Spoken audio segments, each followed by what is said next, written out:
Dit programma wordt mede mogelijk gemaakt door Flexoman Power Services. A personal touch with a perfect match.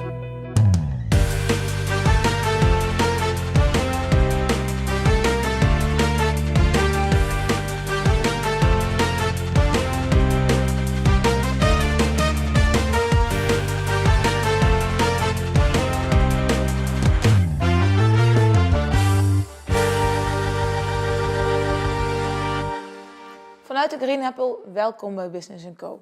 Ik ben uw gastvrouw Emily Kolen en vandaag te gast Marleen Maas, kindercoach en natuurlijk weer de lespapiamentu met Jackie.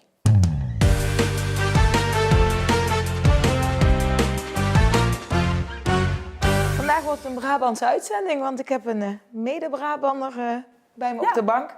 Marleen Maas, afkomstig uit Deurne en inmiddels 8 jaar op het eiland. En sinds maart 2017 officieel kindercoach. Nou, dat is dus de eerste vraag die bij mij opkwam. En andere mensen die ik ken ook gelijk. Een kindercoach, wat coach je dan? En uiteindelijk kwamen daar dus de afgelopen dagen dus achter dat ik niet de enige was met die vraag. Marleen, wat is een kindercoach eigenlijk? Ja, nou ik coach dus kinderen die lekker in hun vel zitten door bepaalde omstandigheden. En samen met kinderen ga ik dan dus op onderzoek uit eigenlijk. Om te kijken van, waar komt het nou door dat je niet lekker in je vel zit? En ik ga ook zeker kijken naar wat zijn hun kwaliteiten en talenten. Want die ga ik inzetten het hele traject. En dat doe ik dus ook samen met kinderen. Ga ik op een speelse manier op onderzoek uit. Oké. Als ik kijk naar kinderen dan... Zoals ik het begrijp, benader jij de dingen van de positieve kant. Ja. Want normaal is het kind gaat naar een psychiater. Waar komt het vandaan? Ja. Het probleem. Bij jou is het juist andersom, hè? Ja. Ik kijk dus alleen maar oplossingsgericht. Vaak bellen ouders mij met een bepaalde reden. En dan ga ik kijken van hoe kunnen we vooral dit oplossen. En ik bepaal het niet, maar ook dat ga ik weer samen met kinderen onderzoeken. Want kinderen denken nou eenmaal oplossingsgericht. Wij ouderen denken vaker in problemen, maar kinderen doen het eigenlijk vaak uit hunzelf. Ja, oké. Ja. En kids zitten niet lekker in hun vel, zeg je, maar dat had ik net in een andere uitzending er ook over. Faalangst. Wij leggen de lat heel hoog. Onze kinderen moeten advocaat worden, arts, accountant. Ja. Waar is het vak timmerman gebleven bijvoorbeeld? Ja. Hoe ga jij daarmee om met deze kinderen? Want is dat ook een probleem waar kinderen voor bij jou komen? Nou, je merkt ook wel dat ouders vragen aan mij van... Goh, ik zou zo graag willen dat mijn kind meer zelfvertrouwen heeft. Ja, dat staat eigenlijk tegenover angst of tegenover faalangst. En dan denk ik wel van... We zitten echt in een prestatiemaatschappij die ontwikkeld is door de jaren heen. Ja. En het begint al bij kleine kindjes, peuters, kleuters... die getest moeten worden op... Hoe slim ze wel niet zijn. Precies. Ja. Terwijl die eigenlijk allemaal nog mogen spelen naar mijn idee. En dat het daar al begint, daar moet al gepresteerd worden. Ja, de drang dat een kind van 4 al een boekje krijgt. Ja. Voor eigenlijk een kind van 6 om taal te leren of kleurtjes te kennen. Ja.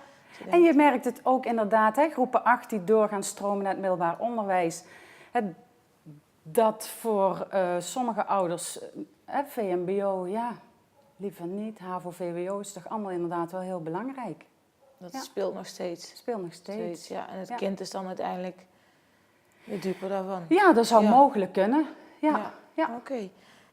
Je gaf al eerder mij een voorbeeld. We hebben natuurlijk van tevoren een gesprek gehad samen.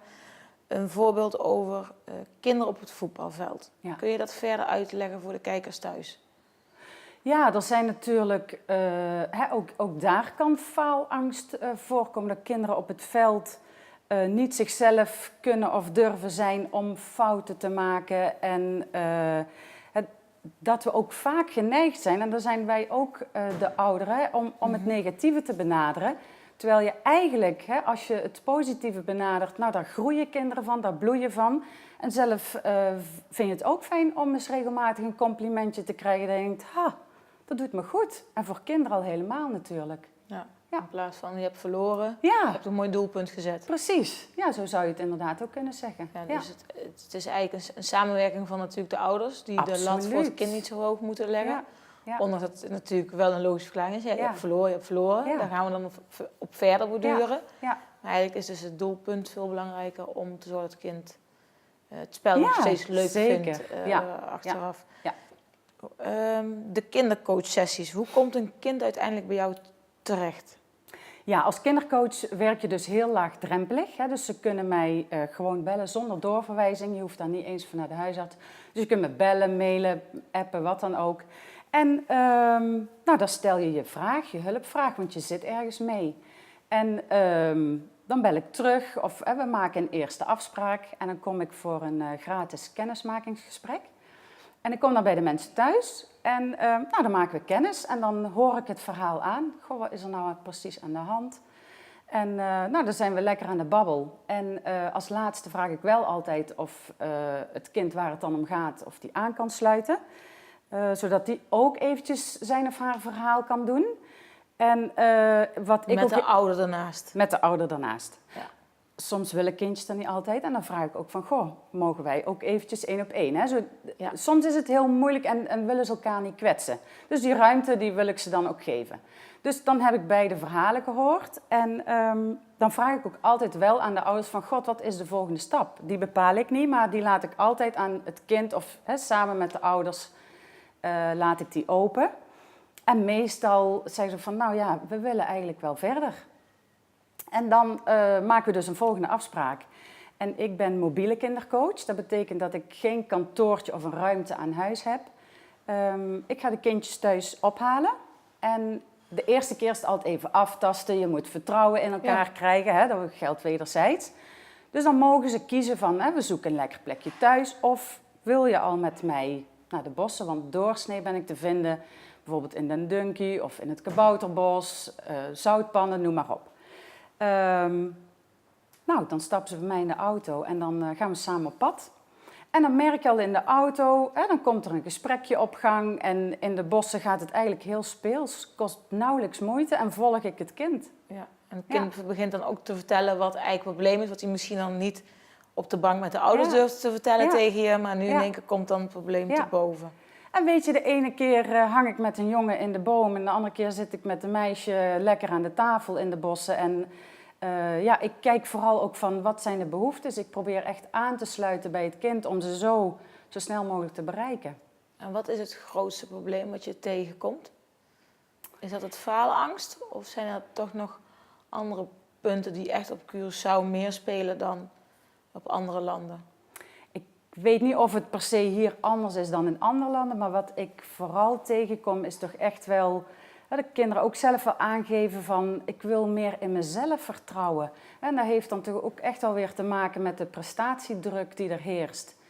En wat ik ook tegenkom is boosheid. Emoties waar kinderen toch heel veel moeite mee hebben om die of te uiten. Of hoe ga ik daar nou mee om? Want ik mag niet alles doen wat daarbij hoort. En dan moet ik leren of dan mag ik leren. En als dan het kind zover is dat hij het allemaal tegen jou vertelt, vertel jij het dan tegen de ouders? Ik vraag wel altijd toestemming aan het kind. Hè? Dan zeg ik van, goh, je hebt het nou allemaal tegen mij verteld. Daar geef ik ze ook altijd complimenten voor. Want ik vind het wel heel knap dat je dat allemaal kunt vertellen. Ja, tegen een wildvreemde eigenlijk. Toch? In feite de eerste keer dat ze dan... Ja. En dan zeg ik altijd van, goh, gaan we dit aan papa en mama vertellen? En de een zegt, nou, ik wil er nog even mee wachten. Dan doe ik het ook, hè? Want ik moet echt vertrouwen met jou krijgen en blijven houden. Maar er komt wel een tijd dat ze zeggen van, we gaan het nou ook tegen papa en mama vertellen. Of we proberen het op een speelse manier toch te bereiken. Ja, want ze willen de ouders weer niet kwetsen. Dat ze bijvoorbeeld nee, zeggen, dat is het, voetballen toch niet zo leuk. Ja. Want jij zegt altijd, je verliest. Ja. En je doet niet het is een mooi voorbeeld. Doe. Want ik heb inderdaad een keer een jongetje gehad die durfde echt niet tegen zijn ouders te zeggen dat hij voetballen echt niet meer leuk vond. En goed, ik heb hem dus zover geleerd dat hij tegen zijn ouders kon vertellen. En hij mocht van voetbal af en het is ook gewoon een heel ander jongetje geworden. Dus weet je, dat zijn gewoon wel leuke dingen om daar mee bezig te zijn. Ja. Oké. Nou, na de break wil ik graag weten wanneer het geschikte moment is om met je kind naar een kindercoach te stappen. Want ik denk dat dat een vraag is natuurlijk die voor veel ouders speelt. Ja, dat ze misschien de drempel zien van maar als mijn kind naar een kindercoach moet, dan is er iets met mijn kind. Ja. En de omgeving, hoe reageert die daar natuurlijk op? Ja. En met welke vragen komen ouders bij jou terecht?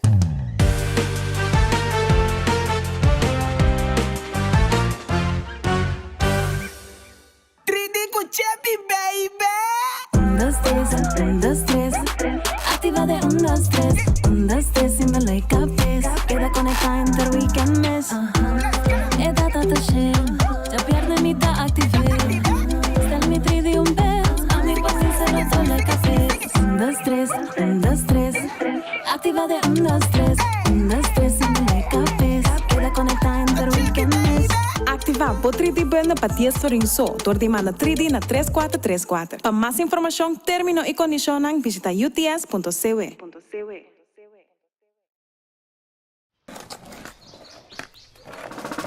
Yes, alle met G's bedrijven kon douchen ta. KFC, KFC, KFC, KFC.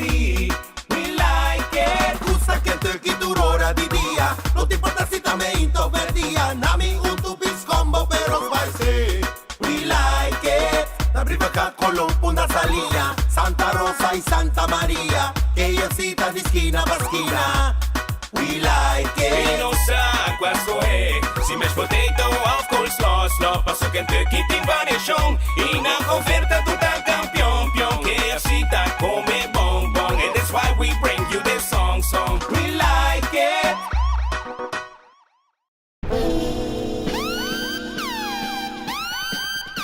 Paga vários recibos, recargar telefone pré-pago e compra pagatino fácil, lie e conveniente na mais que localidade rond Corsão com Pagomático. Usando Pagomático, não tem gasto adicional e por pago com Leão, qualquer tarjeta de qualquer banco que tem maestro. Off cash. Com Pagomático, você tem chance de ganhar cash. Ou um auto novo de um game show mais excitante na televisão, Baie. Para mais informação, visita nosso website mcb-bank.com ou chama 466-Jusum. Pagomático, outro serviço de Boban comigo, Maduro em Curiel Bank.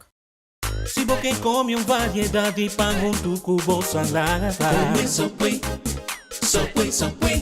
Subway tá sempre saudável para a futura geração. Come Subway. Dá-me coro para me explicar melhor. O Subway tem sumo de nós. Come Subway, Subway, Subway. O Subway tem sumo campeão. Come Subway, Subway tá de nós. Subway.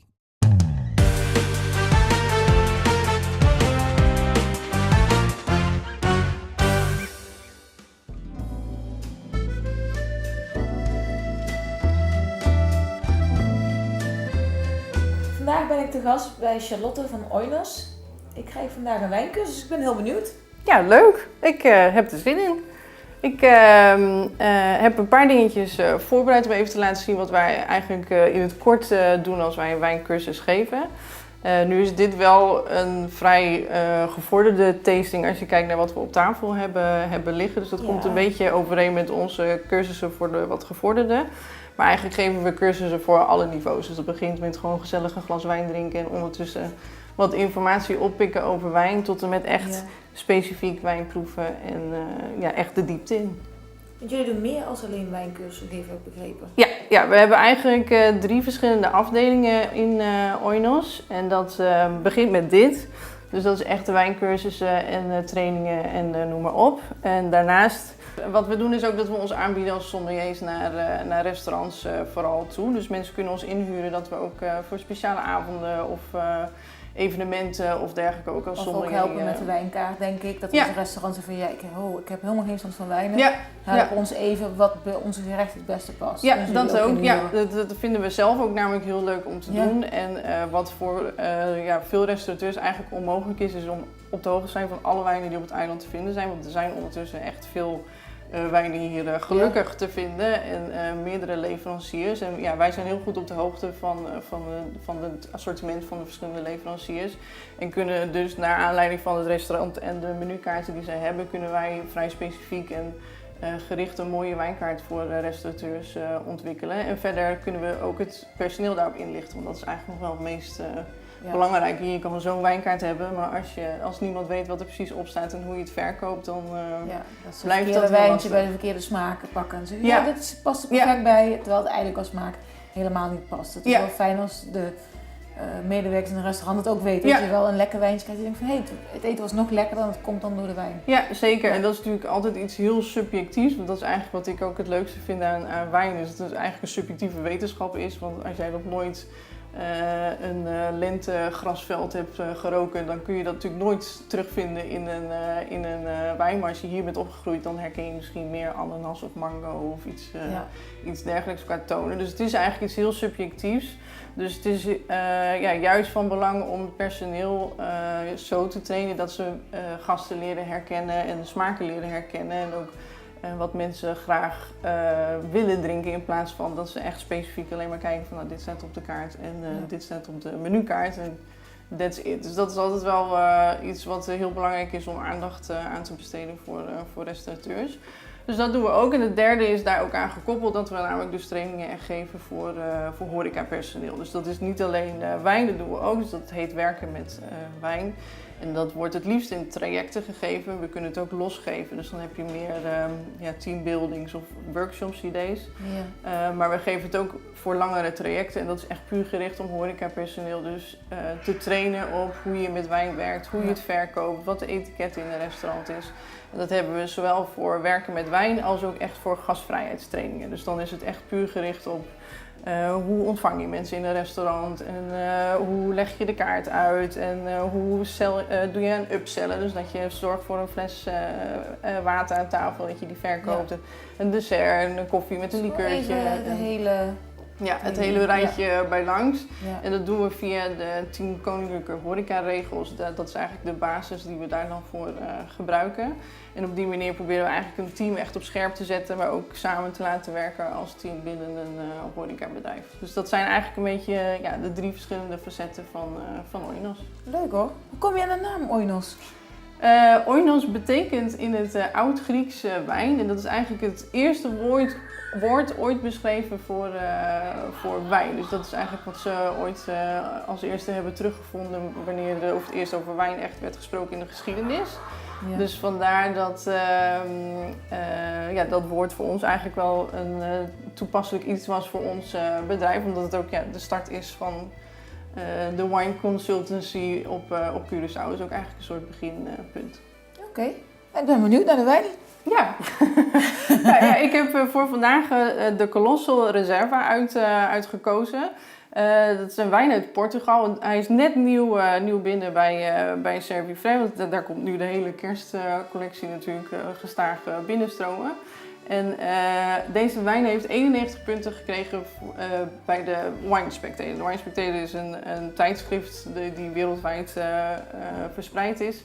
En die geven punten aan wijnen. Nou, dat is een heel systeem, maar in ieder geval 91 punten is enorm hoog. Alles wat boven de 90 zit zijn echt bijzonder waardig hoge punten. En die wijn kost maar €17,95 hier in de winkel. Dus het is wel leuk om te proeven. Ja, waarom die wijn nu zoveel punten heeft gekregen. Het is een wijn uit het wijngebied rondom Lissabon. Dus ook een vrij onbekend wijngebied. De meeste Portugese wijnen komen meer uit Porto, dus dan heb je echt over het noorden, of de Vinho Verde, dus ook nog noordelijker dan Porto zelfs. De ports komen natuurlijk ook uit Porto. Het is een blend van 4 verschillende druiven. Nou, dat ga ik niet opnoemen, want dat zijn hele lokale Portugese druifjes. Dat zegt niemand wat. Maar het is wel leuk om hem eventjes te proeven. Dus ik schenk hem alvast in en dan neem ik met je door de smaken. Hoe je precies een wijn proeft. Ik heb hem op een witte ondergrond gezet, omdat je anders de kleur heel moeilijk kan zien, vooral in dit licht. Wat je dus eerst doet, is dat je kijkt inderdaad naar de kleur. Nou, dat is mooi dus te doen op deze witte ondergrond. En die kleur die omschrijf je. En ik heb voor je ook een proefformulier neergelegd. Nou, dat is een hele langdradig uitgebreid proefformulier.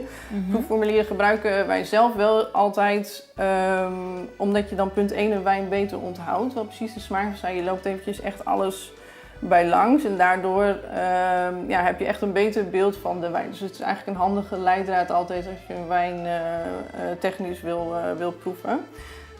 De kleur beschrijf je altijd eventjes in het begin kortstondig.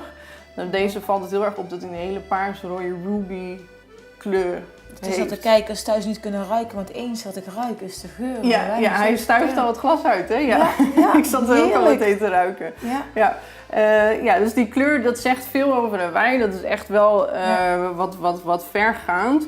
Maar de kleur van deze wijn, als je het nu al zo kijkt, denk je, nou, dat heeft wel een vrij fruitig karakter. Samen met inderdaad de geur die al uit het glas komt, denk ik dat we wel kunnen stellen dat dat het geval is. Wat je dan eigenlijk doet, is dat je hem dus eventjes laat zwenken in het glas. Dat je even kijkt wat het effect is op de rand van het glas. En als je dan verder gaat naar het ruiken, probeer je de wijn altijd eerst stil te houden. Want dan krijg je eigenlijk eventjes het totale beeld, of eigenlijk het meest initiële beeld van de wijn, zonder dat je al te veel zuurstof door de wijn hebt geschonken. Dus dat geeft vaak een vrij initieel beeld al. Nou, bij deze is het inderdaad al, je hoeft eigenlijk bijna niet eens je neus in het glas te ruiken. Nee, Want je ruikt al heel wat. Daarna zwenk je dus de wijn door het glas. Wat je dan eigenlijk doet, het ziet er vaak heel fancy uit.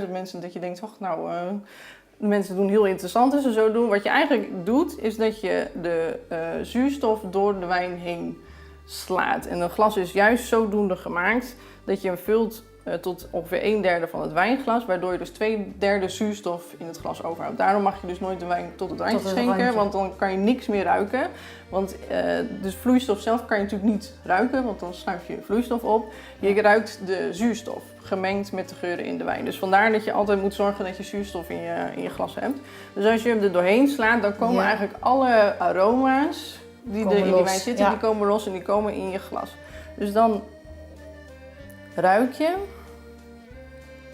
Nou, en dan vertel je wat je over je wijn, of wat je eigenlijk precies ruikt. Nou, dat vinden mensen altijd heel lastig. Dan denk je, ja, wat ruik ik nu dan precies? Daar hebben we heel veel verschillende tools voor. Bijvoorbeeld deze, dat is de aroma wiel. En daar staat eigenlijk van heel breed naar heel specifiek, dus van fruitig tot en met passievrucht.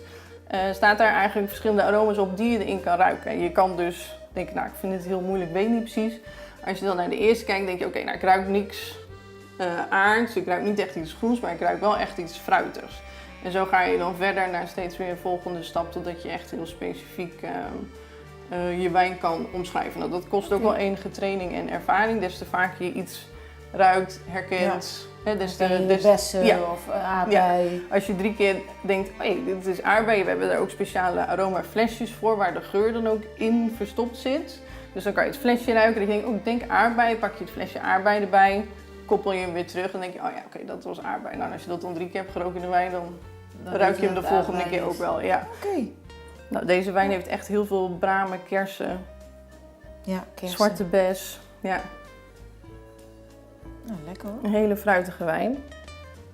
En als je dat hebt gedaan, dan proef je hem. Nou, dat is weer hetzelfde. Dat ook vaak heel apart eruit ziet, als heel erg slurpend de wijn tot zich nemen. Dat is eigenlijk weer precies hetzelfde als wat we net hebben gedaan in het glas. Alleen met je neus kun je aroma's herkennen. En aroma's heb je er meer dan 100. En met je tong heb je eigenlijk alleen je basissmaken. Dus dat is zoet, zuur, zout, bitter. En dan hebben we nog umami. Dat is eigenlijk in het midden van je tong. Dat is een heel lastig concept, maar dat is vooral hartig. Kun je het eigenlijk als het beste omschrijven.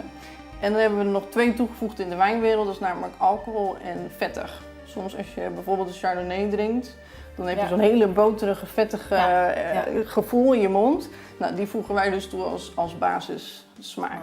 Ja, en dus je rolt het eigenlijk door je mond ook weer heen, dat hij eigenlijk op alle plekken van je tong komt. Zodoende kan je echt op alle plekjes goed ervaren welke smaak je eigenlijk proeft. Oké, nou dan ben ik klaar om te proeven. Proost. Proost.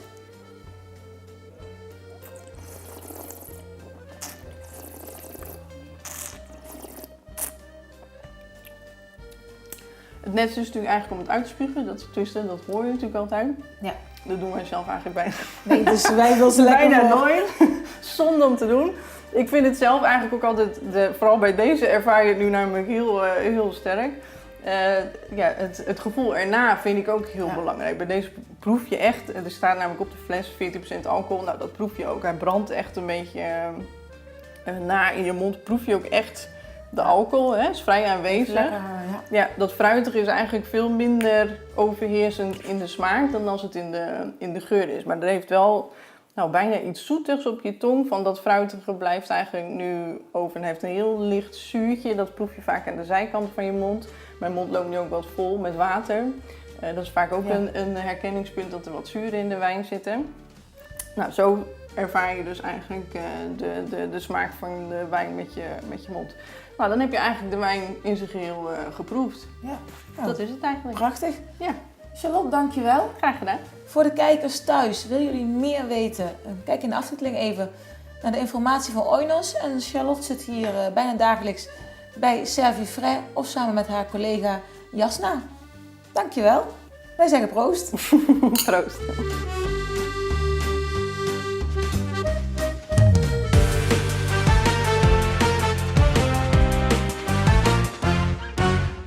Welkom terug bij Business & Co. En vandaag hebben we kindercoach Marleen te gast.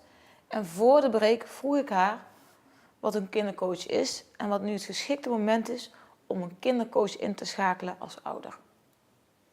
Ja, het geschikte moment denk ik zelf. Als ouder voel je snel genoeg aan van het loopt niet lekker, er is iets, maar ik kan niet precies de vinger opleggen. Of je kunt het wel heel goed benoemen, maar je weet als ouder gewoon heel eventjes niet van hoe pak ik het aan. Ik heb van alles geprobeerd, maar het lukt me niet. En dan mag een kindercoach eigenlijk zo laagdrempelig zijn dat je zegt van mag ik eens informatie of kun je me daarmee helpen? En niks is stom. En mag ook iedere ouder weten dat we daar allemaal mee zitten. Ik ben zelf ook ouder. Mijn kinderen die zijn al iets groter. Dus ik weet, iedereen weet hoe het een beetje werkt. Het is niet vreemd om het te benaderen. Ja. En wat is het verschil tussen Curaçaose kinderen, want dat is jouw doelgroep hier, jongens en meisjes? Wat zijn de problematiek, dingetjes die bij hun spelen? Verschil tussen, wat speelt er bij een meisje voornamelijk, wat speelt er bij een jongen? Wat ik zelf heb gezien is dat meisjes doorsnee, maar het geldt natuurlijk nooit voor alle meisjes. Ja. Maar nogmaals, wat ik gezien heb, is dat meisjes toch wel perfectionistisch zijn. Die willen alles precies hebben. En dat is een hele mooie kwaliteit, totdat je er last van gaat krijgen. Hè? Want dan wordt het vervelend. Dan kan het mogelijk een probleem worden. Ja. Dus dat zie ik regelmatig voorbij komen. En jongens, moet ik zeggen, boosheid, agressie, die kunnen toch vaak net iets meer laten zien. En hoe ga ik daar dan mee om? Dat vinden ze heel lastig. En dan kunnen ze manieren leren hoe daarmee om te gaan. Ja. Samen met hun ouders uiteraard. Oké, want jij coacht kinderen vanaf ze kunnen praten, lopen, een jaar of 3, 4, tot aan pubers. Ja. Maar de switch voor heel veel kinderen van de basisschool naar de middelbare school, in één keer heel veel huiswerk. Ja. Ze hebben nog een privéleven. Ja. Vriendjes en vriendinnetjes, maar ze moeten ook sporten. Ja. Misschien muziekles. Ja. Bijlessen volgen, want de ouders hebben natuurlijk, hij heeft al prestatiedag, want hij moet naar de haven, al kan hij het misschien net niet. Ja. En dan is de VSBO dan eigenlijk een soort van te min voor de ouders, dus daar ligt de lat al voor het kind heel hoog. Dan heb je dat kinderen zich misschien af gaan zetten. Ja. Als je kijkt naar de criminaliteitscijfers op Curaçao, die zijn best hoog. Mm-hmm. En ook vooral bij dat jeugd, dat wat wij als kind vroeger misschien een snoepje in de snoepwinkel weghaalden, plegen zij nu al overvallen. Mm-hmm. Ja. Als ik dan zelf kijk naar hoe dat het hier gaat, het kind gaat naar, of als het al oud genoeg is, naar de volwassen gevangenis, of het gaat naar de jeugdinrichting. Is dat eigenlijk wel de goede plek om die kinderen neer te zetten? Want uiteindelijk is de kans dus weer groot dat ze dus met de foute kinderen in aanraking blijven komen. Terwijl dat misschien juist de positieve kant moeten benaderen van waarom heb je het gedaan en hoe gaan we verder in de toekomst? Ja. Kijk, als kindercoach zou ik zeggen van probeer altijd het positieve te benaderen. Maar wat ik ook heel belangrijk vind, en dan denk ik ook aan die kinderen die jij net benoemde, waar kom jij vandaan? Door wie ben jij opgevoed? En weet jij misschien niet beters? En misschien nog wel een stapje verder, waar komen jouw ouders vandaan? Hoe zijn die opgevoed? Ja. En soms, niet om het goed te praten, maar soms kun je het ze niet eens kwalijk nemen. Als jij niet beter weet dat het leven zo in elkaar zit, hoe kun je dan anders functioneren? Ja, als je vader of je moeder zo is, je broers of zussen zijn ook zo, dan denk je dat dat een normale manier van leven is. Dat het zo is, dat het zo hoort. Ja. Oké. Jij geeft ook workshops, begreep ik. Ja. En een daarvan heet Sterker in je schoenen staan. Ja. Maar je geeft zowel workshops aan kinderen als voor de ouders. Ja. Kun je daar iets meer over vertellen? Ja, ik geef dus inderdaad workshops voor ouders en voor kinderen apart en soms ook ooit samen. En ik zorg er altijd voor dat het kleine groepjes blijven, hè, zodat het altijd veilig is. Want het gaat toch altijd over jezelf. Ja. En nu bijvoorbeeld sterker in je schoenen staan gaat met een groepje van 6 kindjes uit de basisschool. Meestal sluit ik dan ook bij een basisschool aan. Dan ga ik gelijk na schooltijd met ze aan de slag. En het zijn 4 middagen en ik leer ze dan bijvoorbeeld, nou sowieso wat zijn je kwaliteiten en talenten, om daar maar eens mee te beginnen. Hoe communiceer je nou met elkaar? Hè? Doe je dat agressief of doe je het lief en hoe kun je je doel bereiken? Ja. Ik leer ze met emoties omgaan en in een laatste lesje krijgen ze ook nog 1-op-1 dingetjes, vaardigheden die ze graag zelf willen leren. En dat is als de ouders en het kind samen zitten? Nee, dat is dan echt te sterker in je schoenen staan. Ja. En na iedere les stuur ik de ouders een mail, hoe is het gegaan? En geef ik ze ook tips om in die week in te zetten. Hè, om gebruik te maken van wat ze in die middag geleerd hebben. Okay. Dus ze worden er wel bij betrokken, maar per mail. Ja. Ja. En je hebt ook een training voor de ouders zelf. Ja. Wat houdt die training in? Ik heb verschillende trainingen en ik geef ze ook op verschillende manieren. Ik heb trainingen die vaststaan en ik heb bijvoorbeeld huiskamerworkshops. Kunnen een aantal vriendinnen met elkaar zeggen, goh, we lopen tegen hetzelfde probleem aan. Hè, laten we kindercoach Marleen maar eens vragen om even lekker bij ons thuis te komen. Oh, leuk, dus gaat het op een spontane manier. Ja. De moeders met een glas wijn erbij. Precies. En we hebben lol. En we spreken toch eigenlijk een serieus probleem. Ja. Okay. Ja. Dus dat is gewoon op een hele luchtige manier. En ik heb ook trainingen vaststaan. En eentje daarvan is bijvoorbeeld kinderen en emoties. Ja, emoties spelen de hele dag. Zowel bij onszelf als bij kinderen. Maar zij hebben nog te leren hoe daarmee om te gaan. En probeer ik dus de ouders te coachen hoe te kijken naar hun kinderen. En het precies op dat moment, wanneer het nodig is, om ze daarin te begeleiden. Dus misschien minder snel mij nodig hebben. Okay. Dus dat ze het zelf kunnen, de mogelijkheid hebben om het zelf op te lossen. Dus dat ze dus aan kunnen voelen van waarom het kind op een bepaalde manier reageert. Ja, en wat kan ik daar dan mee doen? Ergens tegen heeft. Ja. Dan in plaats van het kind te dwingen. Ja. Oké. Nou, ik denk dat het wel duidelijk is voor de kijker thuis wat nu een kindercoach is. Ik wil je bedanken voor je komst. En ik hoop natuurlijk dat veel mensen op Curaçao gebruik maken van kindercoaches. Want je bent niet de enige op het eiland die kindercoaches. Nee. Dus ouders thuis hebben natuurlijk keuzes uit verschillende kindercoaches. Absoluut. En het is niet iets om je voor te schamen om een kindercoach in te schakelen. Nou, ik wil je bedanken voor je komst. Graag gedaan. En ik wens je heel veel succes. Ja, dankjewel. Zoals iedere week duik ik het leslokaal in met Jackie voor mijn Papiamento-les.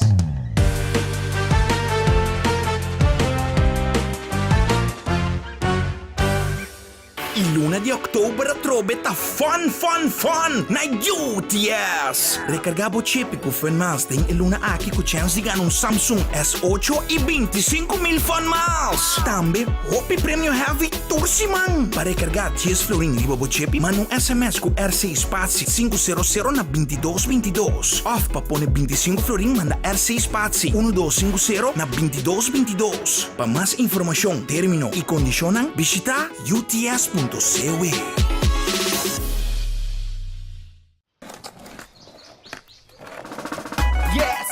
alle me G's bedrijven conduce ta.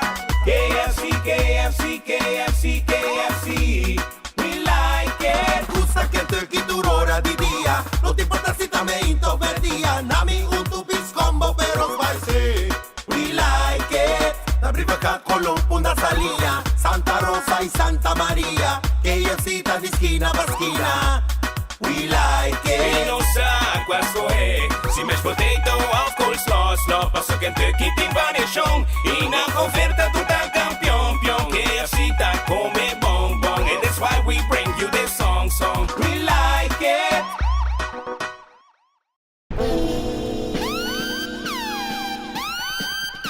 Paga vários recibos, recargar telefone pré-pago e compra pagatino fácil lie e conveniente na mais que localidade rond Corsão com Pagomático. Usando Pagomático, não tem gasto adicional e por pago com Leão, qualquer tarjeta de qualquer banco, tu tem maestro. Off cash. Com Pagomático, você tem chance de ganhar cash. Ou um auto novo de game show mais excitante na televisão, Baie. Para mais informação, visita nosso website mcb-bank.com ou chama 466-JUSUN. Pagomático, outro serviço de Boban comigo, Maduro em Curious Bank.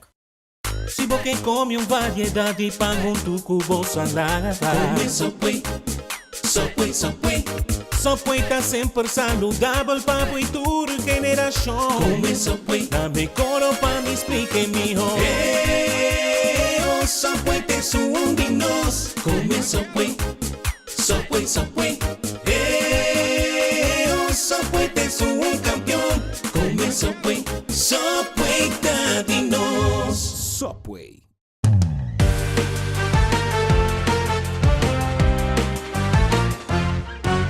Bom dia Emily, bienvenue bij onze volgende les. Vandaag gaan we de lichaamsdelen doen. Parti ng di e kurpa. Lichaam is dus kurpa. Lichaam, kurpa. Kurpa. Goed zo. Lichaam. Kurpa. Nog een keer. Kurpa. Yes. Skelet is skelet. Skelet? Skelet. Dat is vrij makkelijk, hè? Ja. Skelet. Gelukkig, skelet. Ja, goed zo. Lichaam. Kurpa. Ja. En dan hebben we bot, is wesu. Bot. Wesu. Goed zo, bot. Wesu. Skelet. Skelet. Lichaam. Kurpa. Yes. Heel goed. Huid, cuero. Huid, cuero. Cuero. Aha, huid. Cuero. Lichaam. Kurpa. Skelet. Skelet. Bot. Wesu. Aha, goed zo. En huid. Cuero. Goed zo. Spier is musculo. Spier, musculo. Het lijkt een beetje op muscle. So, dat helpt misschien om te herinneren. Ja. Spier, musculo. Spier. Musculo. Goed zo. Huid. Cuero. Bot. Wesu. Goed zo. Lichaam.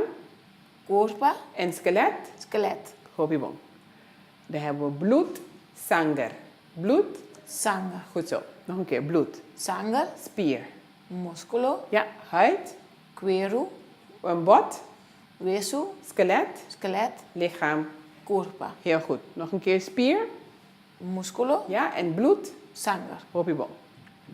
Dan hebben we hart, corazon. Hart. Corazon. Goed zo. Hart. Corazon. Ja. En long is pulmon. Long. Pulmon. Yes. En dan weer met de N aan het einde van N geen klank. klank. Ja. Pulmon. Dus long. Pulmon. Heel goed. Hart. Corazon. Ja. En dan hebben we lever is, je kan zeggen higra, je kan zeggen igra. Dus lever, igra. Lever. Igra. Good. Lever. Igra. Long. Pulmon. Goed zo. Hart.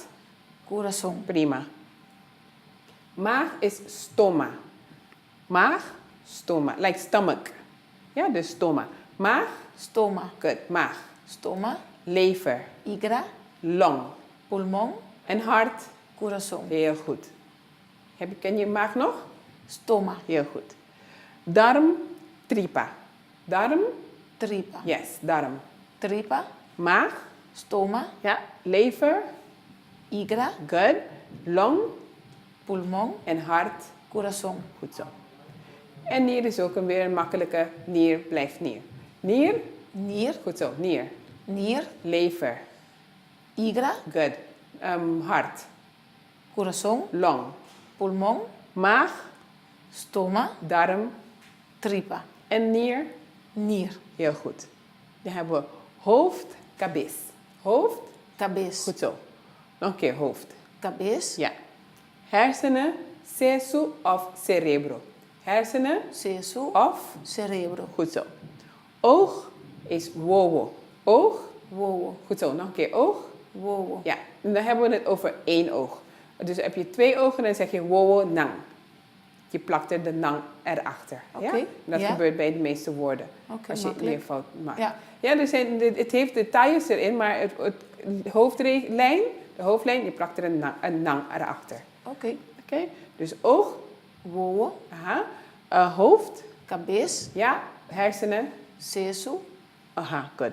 Kan ook cerebro. Neus, nanishi. Neus. Nanishi. Goed zo. Nog een keer. Neus. Nanishi. Hoofd. Cabeça. Goed zo. Oog. Wowo. Heel goed. Keel is garganta. Keel. Garganta. Yes. Nog een keer. Keel. Garganta. Good. Neus. Nanishi. Yes. Goed zo. Oog. Wowo. Aha. Hersenen. Cerebro. Aha. En hoofd. Cabeça. Super. Mond is boca.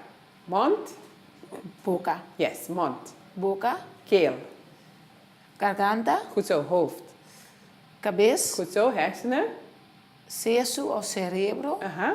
Oog. Wowo. Neus. Nanishi. Goed zo. En mond. Boca. Ja. En in je mond heb je je tong. Tong. Linga. Tong. Linga. Good. Tong. Linga. Heel goed. Mond. Boca. Nog een keer tong. Linga. Neus. Nanishi. Goed zo. Oog. Wowo. Hoofd. Cabeça. En hersenen. Cerebro. Super. Heel goed gedaan. Mooi zo. Bedankt voor het kijken. Te otro simang. Ayo. Het Nederlands Papiermens woordenboek van Sydney Hubert nu verkrijgbaar bij Mensing Caminada.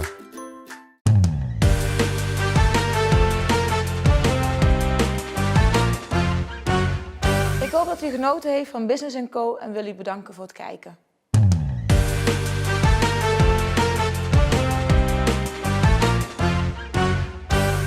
Dit programma werd mede mogelijk gemaakt door Flexo Manpower Services. A personal touch with a perfect match.